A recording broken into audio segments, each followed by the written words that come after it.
Have you ever felt an inner nudge or inner pull, something that didn't quite make logical sense, but it just felt right to you? Tuning into my intuition, even without knowing how anything is going to turn out as a result, has led me to a healthier, more aligned environment and on a path that finally feels right to me. And in this video, I want to help you begin to recognize that voice within yourself.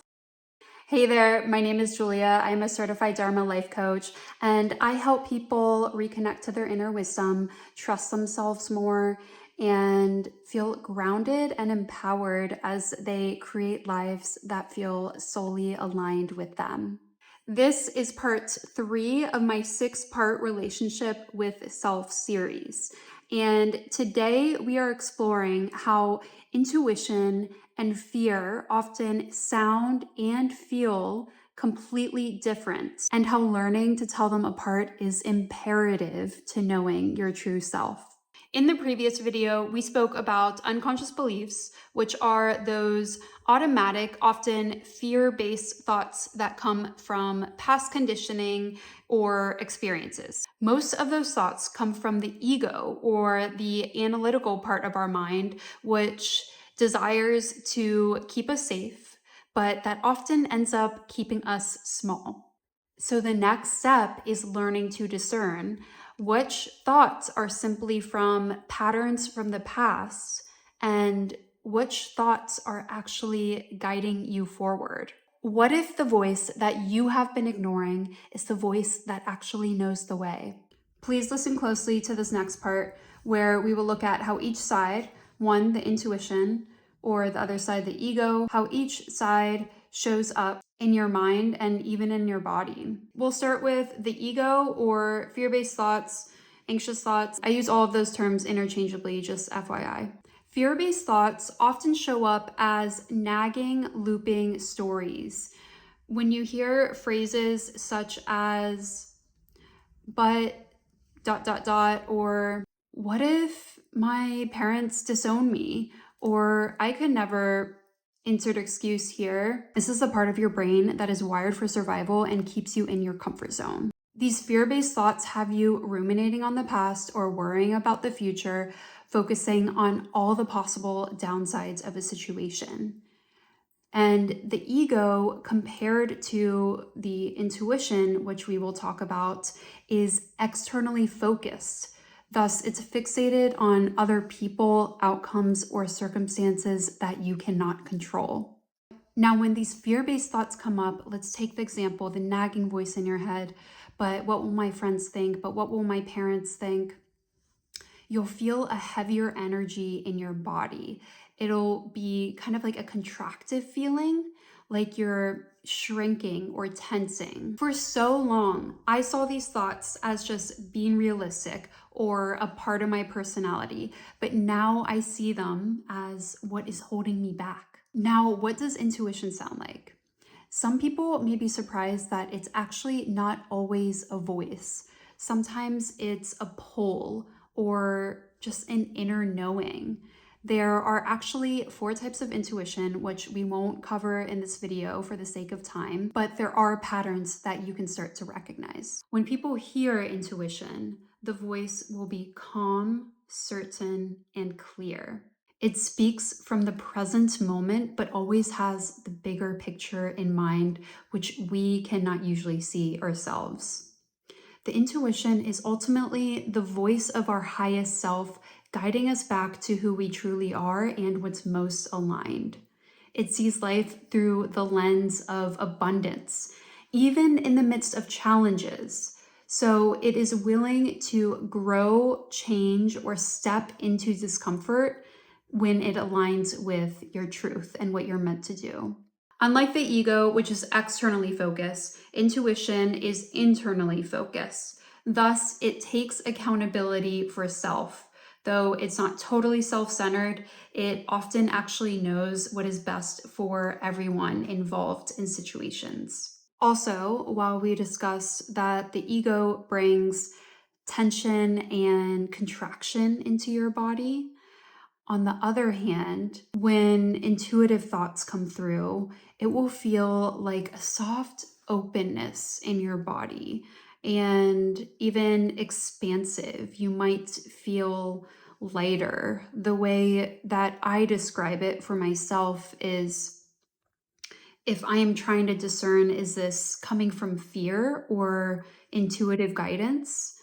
Is when considering the intuitive thoughts, I will feel almost like a sigh of relief in my body.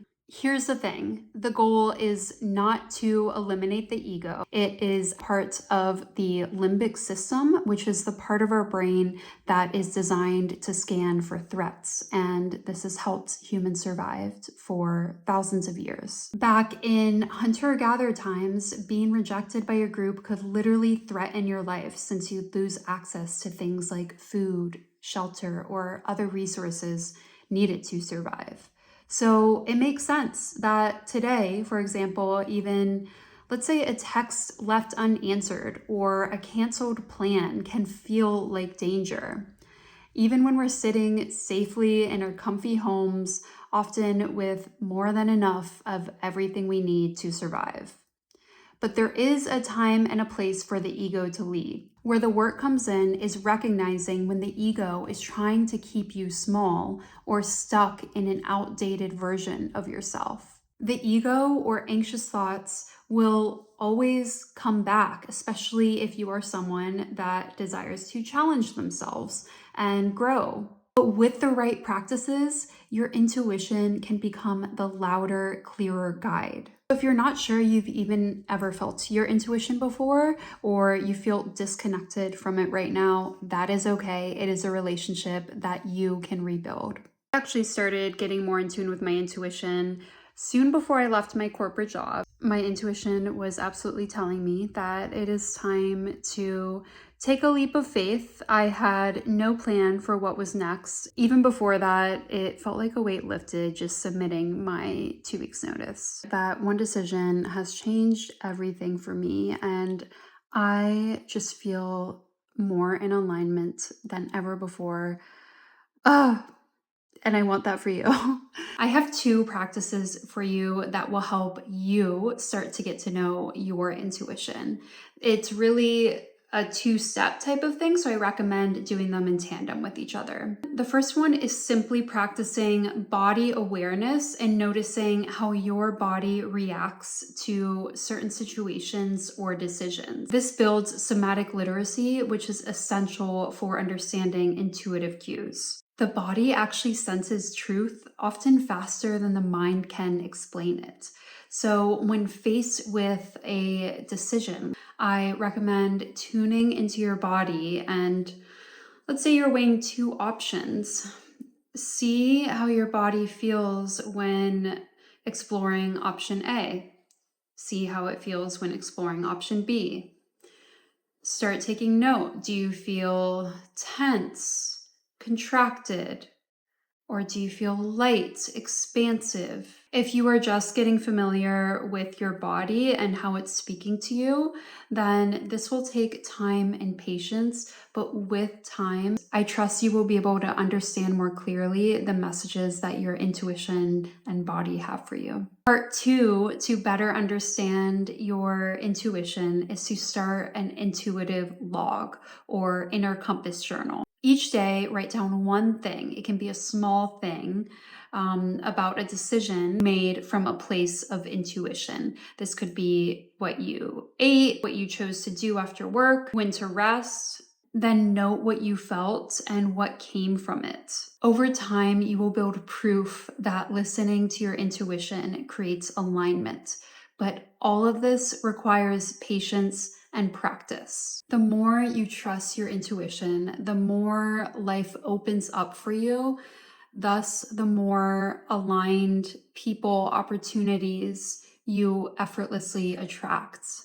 If you are curious what it really looks like to live in deep alignment, I would love to keep exploring this with you.